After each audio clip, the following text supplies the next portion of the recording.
Hi student, I hope that you are doing well. This is my sixth video lecture. This is second part of building blocks of computer. In my previous video lecture, I discussed regarding combinational blocks in a computer. In this video lecture, we are going to talk about sequential blocks of computer, organization and architecture. The content of this lecture: flip-flops, registers, counters and RAM.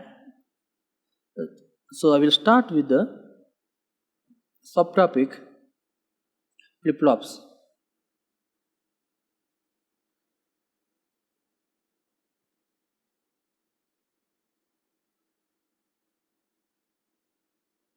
If we are going to discuss about flip-flops, just I want to give the introduction regarding sequential blocks. So previously I said that combinational blocks. Now we are going to talk about sequential blocks. These flip-flops, RAM, registers, these all are sequential blocks. So what is the difference between the sequential blocks and combinational circuits? Simple. The combinational circuit does not use any memory. So what we discussed till now, especially for encoder, decoder, multiplexer, demultiplexer, so these are all combinational blocks. They don't require any memory. So, but here sequential blocks is need a memory. So the sequence of circuits has a memory, so output can vary based on input. So here output will vary based on input. This type of circuits uses previously input, output, clock and memory elements. Try to understand one thing here that is important. What is important? Sequential blocks and combinational blocks. Sequential box doesn't need any memory. The combinational box doesn't need any memory, but sequential box it will needs the memory and it will use the memory, and based on the input the output will be vary. This is a sequential diagram, sequential block diagram. So input, combinational circuit logic, here combinational logic circuit and memory element. I already said in a sequential block they will use the memory and the output. So here what you are observing, sequential blocks they will use the memory, and this memory will vary output. So here the output depends on the input and memory element. Inputs, combinational logic circuit, and something is there in memory, and both are combined, and this will affect the output. This is the block diagram of sequential block. Okay.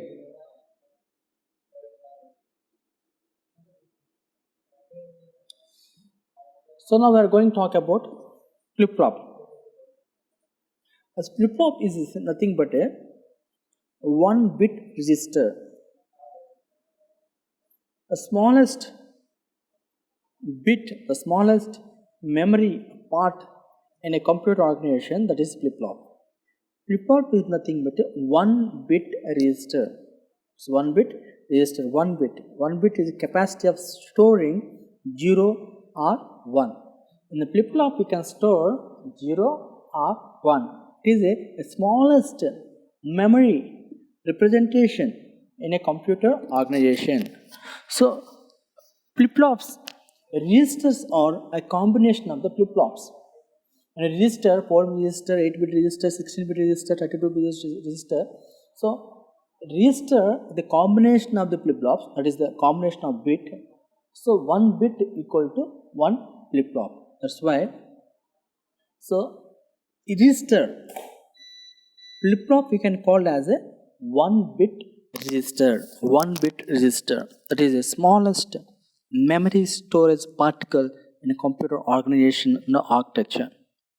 Here flip-flop you are using for what? For transferring the data, at the same time to storing the data, and at you transmitting of the some logical operations.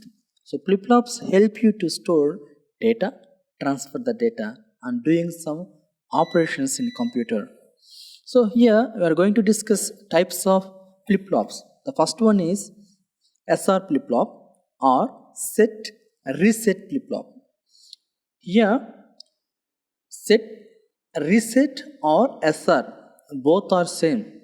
The second type of flip-flop is JK flip-flop and D flip-flop or data delayed flip-flop, T or toggle flip-flop. These are the four types of flip-flops that you are using in computer organization and architecture for different purposes. Now we are going to discuss about SR flip-flop or set reset flip-flop. So SR flip-flop, this is the diagram of the SR black diagram. Look at here, S, E, R, and it is the clock. So I didn't discuss regarding latch. So the latch and this one flip-flop both are different. How is different? Here one thing going to added more, that is a clock. So clock we will see in a flip-flop, that will not bear in a latch. Look at here, clock is there, S is there, R is there, both are both inputs, and these inputs will produce the output. So SR flip-flop will perform the four stages. One is unchanged stage, and second one is set stage, third one is reset stage, and fourth one is indefinite. So here we can't determine it. That is called fourth stage. So based on the input, if the input is 0, 0, it is an unchanged state because output will not change. And second one is 0, 1, then it is a set. 1, 0, reset. And finally 1, 1, when it is a 1, 1 inputs, it will take, it is infinite, means it will not determined. So that's why indefinite stage. That's why it's given infinite. So here, when the both inputs will get 0, 0, 0, 1, 1, 0, it will perform the output. But when it is the stage of 1, 1, both are in high, so it will not give any performance. Flip-flop will not give any performance. So overcoming of this fourth stage, overcoming of this one high stage, so they are introduced the one more flip-flop, that is called JK flip-flop. Why JK flip-flop was developed? Due to only one reason, that is to overcome the drawback that is there in a SR flip-flop. JK flip-flop was designed for what? Overcoming of drawbacks of the SR flip-flop. So here, the same manner how SR flip-flop works, a JK flip-flop also works. But what is the difference here? In high stage or high state also, that means 1, 1 stage also, it will do the operation. It will be determined. It will not give the infinite, but it will be determined. So overcoming of the drawback of SR flip-flop, we are using JK flip-flop. It is the only difference between SR flip-flop and JK flip-flop. Look at here. Here also same two inputs are giving, and clock also automatically connected here. So the output depends on the inputs. 0, 0 states, it is an unchanged stage, and 1, 0 set, 1, 0, 0, 1 reset, and 1, 1 going to be it gives the performance. We will get the output. Simply, it is the overcoming nature of SR flip-flop. And T flip-flop, this is one also called as a toggle flip-flop. T flip-flop or toggle flip-flop. So this is the one kind of flip-flop that you are using in a computer organization architecture. And T flip-flop, a toggle flip-flop, it is same way how we are using the SR flip-flop and how we are using the JK flip-flop. For here, T flip-flop also we are using for what? For the same output operations. T or toggle flip-flop changes its output on each clock edge, giving output which is off of the frequency of the digital to the T input. So where you are using this T flip-flop? So using this T flip-flop, constructing binary counters and frequency dividers and generally binary addition devices. So these are the applications of T flip-flop where you are using in computer organization architecture. Just know about flip-flop, what is a flip-flop and types of flip-flop, and what is the difference between these flip-flops. If knowing of this is enough as per your SPT syllabus. Then we are going to see about D flip-flop, and D flip-flop also called as a delay data flip-flop. So here we have the only two outputs only, because it will take the one input one side and second input second side. So just look at here, D flip-flop is that D input condition is only copied to the output Q when the clock input is active. This form the basis of another sequential device called a D flip-flop. The D flip-flop will store and output whatever logic level is applied to its data terminal, so as long as the clock input is high. So D flip-flop is one kind of flip-flop that you are using in computer organization architecture that you have to see, and there is no need to go for deeper and deeper. And what is the advantage of this D flip-flop? The advantage of D flip-flop is their simplicity and the fact that the output and input are essentially identical except displaced in the time by one clock period. A delay flip-flop in a circuit increases the circuit size often to about twice the normal. They also make the circuit more complex.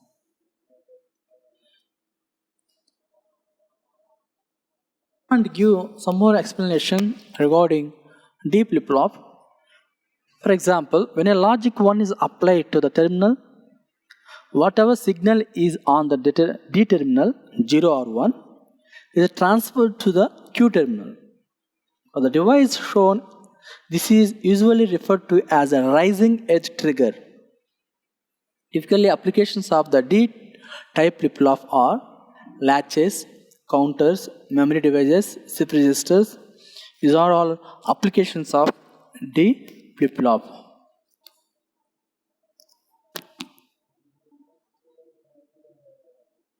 So applications of flip-flops. So already I said that we can use the flip-flops in a counters, frequency dividers, shift registers, storage registers. These are the applications of flip-flops. You will see what is already we have seen what is a counter, and we are going to see about registers where we are using in computer. So flip-flops, they have so many advantages, especially for the memory purposes, for data transfer, data storage, to perform some logical operations. We are taking the 4 types of flip-flops. First one is SR flip-flop, JK flip-flop, D flip-flop and T flip-flop, and they have different functionalities. This is about the flip-flops. I already said diagrams, truth table, and definition of a particular flip-flop. And these are the applications of flip-flops. Next one I am going to talk about register. A register is a past memory used to accept, store, and transfer data and instructions that are being used immediately by the CPU. Simple. What is a register? Register is a memory. Register is register nothing but a memory. So that can access by the CPU for what? For accepting the data, for storing the data, or transferring the data, or transferring the instructions. So the CPU will use immediately this register. So if you want to say one thing regarding register is a fast memory. A past memory used to accept, store, and transfer data and instructions that are being used immediately by the CPU. So, CPU won't perform any operation, it needs a data. That data, where it will store, that will store in a registers. So, if you want to say one thing about registers straightforwardly, that is, registers are a small memory storage devices, and it helps to store the data or transfer the data or transfer the instructions or accept the instructions or accept the data by CPU. Okay. Next one, register can also be considered as a group of flip-flops. I already said a small or one bit registered is a flip-flop. One bit register is a flip-flop means the combination of flip-flops we can call a register. Register is a combination of flip-flops. A register with n flip-flops is capable of storing binary information of n bits. So, different types of registers are available commercially. A simple register consists of only flip-flops with no external gates. The transfer of new data into register is referred to as loading the register. So, register is a small device that stores the data, nothing but memory. Register is a combination of flip-flops. Register helps to the CPU to store, transfer, accept the data. This is about register. So, register is nothing but a small device, small bit that stores the data. Small, if we say one thing, rest is a combination of flip-flops, combination of bits, one bit is nothing but a one flip-flop. Sorry, I previously said that a small bit is not a combination of bits. Register is a combination of bits, not small bit. We can say that one bit register also. Flip-flop is a one bit register. You can say flip-flop that we can call as a one bit register. So we can say a small device that can store the memory. So this is about the register, how register working, how it stores the memory. So what you are able to see here, that is a 4-bit register. 4-bit register 1 to A1, A2, A3, A4. These are the one. A1 is 1 bit, A2 is a bit, A3 is a bit, A4 is a bit.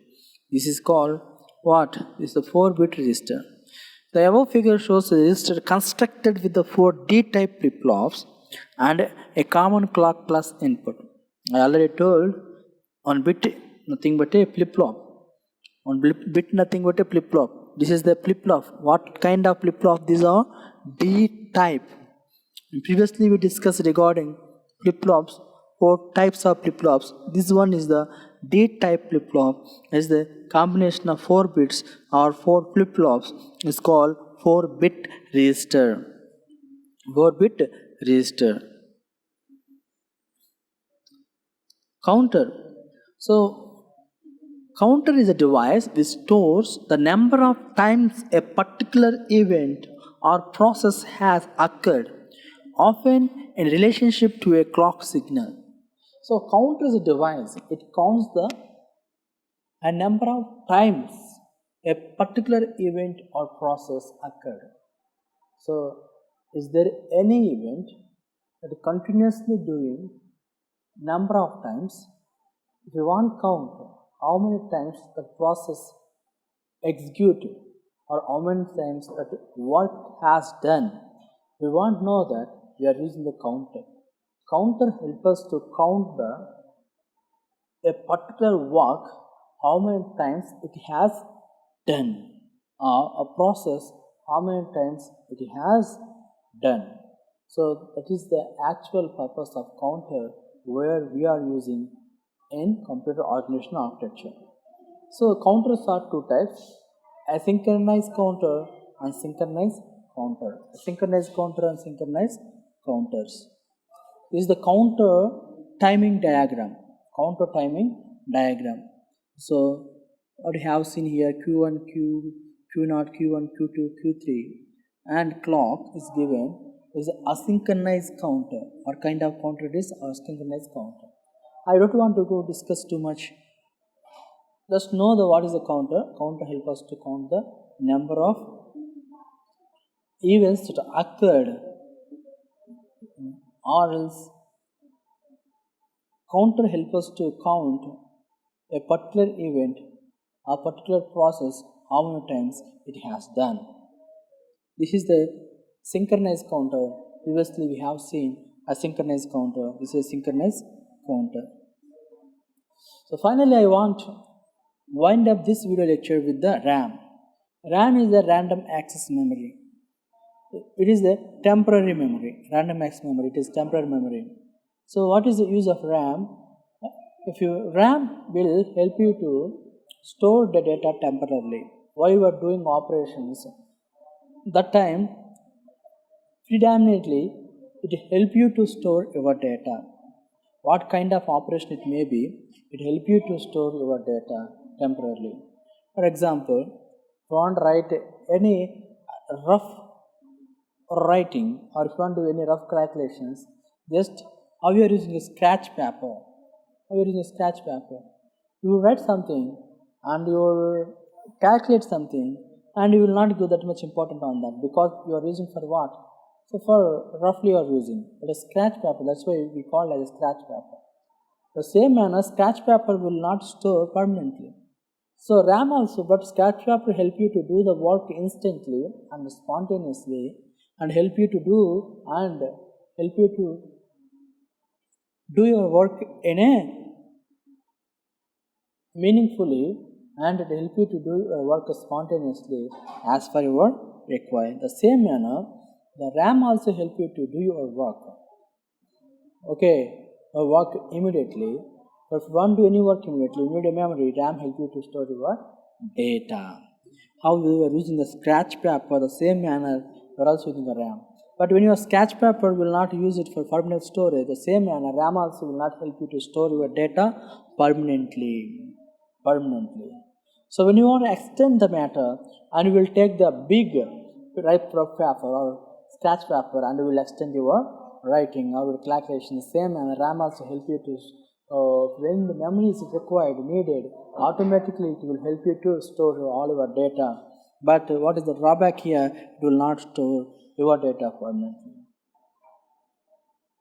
So these are the types of RAMs: EDO, extend data output RAM; SDRAM, synchronous DRAMs; DDR, SDRAM, double data rate, SDRAM. And the following types of RAMs are listed below: PRAM, EPRAM, EEPRAM, electrical erasable PRAM, flash memory. So these are the types of RAM that we are using nowadays. This is about this video lecture. Again, I want to give a small summary regarding this video lecture. First, we have discussed flip-flops, 4 types of flip-flops: SR flip-flop, JK flip-flop, D flip-flop, T flip-flop. Then I discussed regarding registers. Register is the combination of flip-flops or bits, and register help us to store data, transfer data, accept data. Accept data by CPU. And next we have seen counters. Counters are helping to count a particular event, how many times it has done. And lastly or finally, that we have seen about RAM, random access memory. Random access memory is a temporary memory storage. It helps you to store your data temporarily while you are doing operations. And how we are using the scrap paper, the same as using the RAM, but it will not store your data. This is about this video lecture. Thank you so much for listening.